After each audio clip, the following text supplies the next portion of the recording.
Live from downtown Detroit, Local 4 News First at 4 starts now. Good afternoon, everybody. I'm Karen Drew. First at 4, we are tracking changes in the weather. That includes some heavy rain, also some high winds. In fact, we just learned about an upcoming wind advisory. Kim Adams standing by with a peek at what's ahead. Hey, Kim. Hey, it's going to be a busy Thursday for us. It starts overnight tonight and continues through at least the first half of tomorrow with heavy rain. Rain will become more scattered in the afternoon, but winds will continue all day long. The highest winds in the afternoon and early evening. Anywhere you see shaded here is under a wind advisory starting at 10 a.m. tomorrow. It does not include St. Clair and up into the Thumb, as this is coming from the south to the north.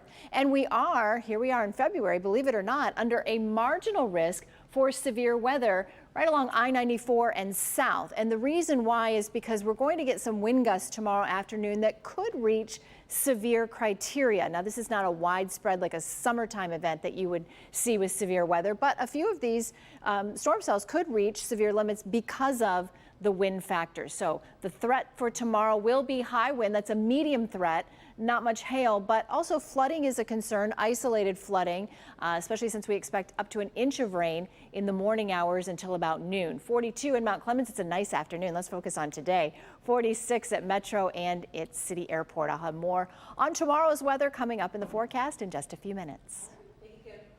We're also talking about a $2.5 billion investment in a massive development in the city of Detroit. It is a team effort involving Henry Ford Hospital, Tom Gores, and the Detroit Pistons, as well as Michigan State University. The project in the Detroit's New Center neighborhood will be anchored by a new Henry Ford healthcare campus. It will also include affordable housing, commercial and retail components. Team leaders say the goal is a vibrant, walkable community in the heart of the city. The president and CEO of Henry Ford Health outlines a promising goal. The time is now to give this world-class city a world-class academic medical center, a vibrant destination to live, work, and play, and a place where transformative research will happen. Indeed, the future of health lives here.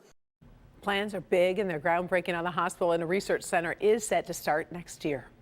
Well, the FBI is accusing a suspect in a deadly hit and run over in Oakley Township of fleeing the country. Now, you may recall the death of 22-year-old Benjamin Cable. The Michigan State student was home for the holidays when he was hit by a car on New Year's Day. Police later seized a white BMW at a home not far from that crash scene. Police say Tubton Houston, was also known as Sue, was the driver, and she's facing charges in Oakland County. Authorities believe she ran off to Thailand. So what happens next? We've got a reporter working on this story and investigating. We'll have a live update when you join us at 5. We also have a heartbreaking update on the Detroit high school student who suffered that cardiac arrest during a basketball game. Cartier Woods has died. The senior at Northwestern High School collapsed on January 31st, was given CPR and then rushed to the hospital. The school district says his aunt and legal guardian made that decision to remove him from life support after vital signs continued to be absent. The school district says funeral arrangements are pending. Michigan State Republicans are pushing back against Governor Whitmer's plan for tax relief. They believe Democrats plan to repeal a 2015 law that would automatically reduce the state income tax. Now, criticism of the governor's one-time $180 inflation relief payments came with a flourish. The Democrats have had to change and try to instead bribe the people of Michigan with these $180 checks, which I'll pull this out of my pocket here, which amounts to this. It's 50 cents a day. Battle lines are being drawn as Republicans say Michiganders are better off with a cut to the income tax. They also have questions about the governor's plans to repeal the retirement tax on pensions and a proposed increase of the working family tax credit for about 700,000 people. Today, the governor's budget plan was officially unveiled. Business editor Rod Maloney busy in Lansing as he is digging into the budget, the battles over tax relief, and more when you join us tonight at 5 and 6. Well, it's been 3 days since an earthquake devastated parts of Turkey and Syria. Still, there are moments of joy even during the grief and the stress and the sadness. Now, we're still seeing rescues like this from Syria. The country's white helmet rescue workers pulled a little boy from the rubble of a collapsed building. A smile spread the celebration through the crowd as he was carried to safety. We hold on to moments like this as much as we can as the news does remain grim. Kimberly Gill in the newsroom for us, tracking where rescue and recovery efforts stand at this hour. Kim? Yeah, Karen, we'll show you another rescue in just a second, but it's getting more and more difficult to find survivors. The president of Turkey is now defending his government's response to the disaster. Right now, the confirmed death toll is approaching 12,000.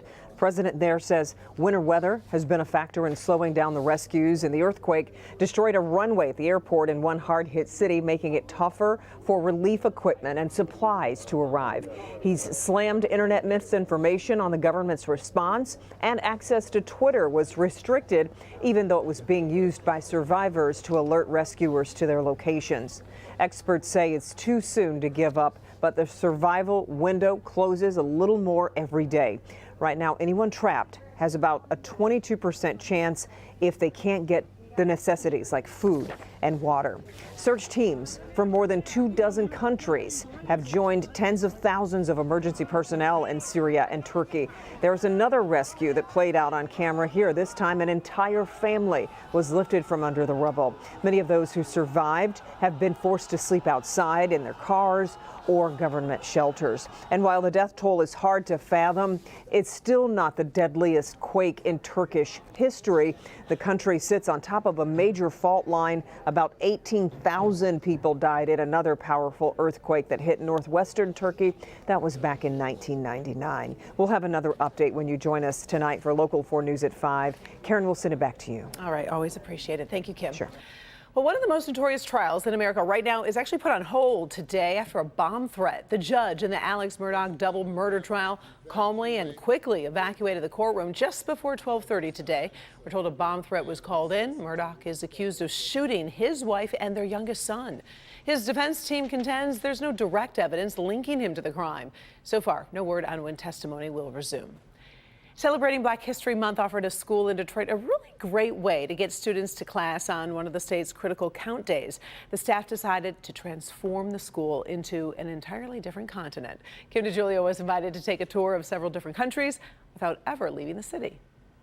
The students here at Detroit Service Learning Academy have been learning so much about Africa and the history that Africa has to offer. And lucky for me, I got to stop by their African World Tour just by visiting their classrooms. Welcome to Staples National Park in Liberia. Principal of grades 3 through 8, Winifred Wankor, who was born and raised in Nigeria, says this celebration is giving these students a more realistic view of what Africa really is. We want them to learn what goes on because everything they see on television is not what happens. We have a lot of good things in Africa that our students don't know about. But now they do. Each classroom adopting a different African country, sharing the food. This is the dessert that's popular, and it's baklava, dried fruit, and nuts. The arts. These were made by some classmates. Oh, cool. The climate. November through April, which is mostly hot and rainy. May through October, which is much cooler and dry at the time. And culture. You learn more by touching, by feeling, by being, other than just reading about it.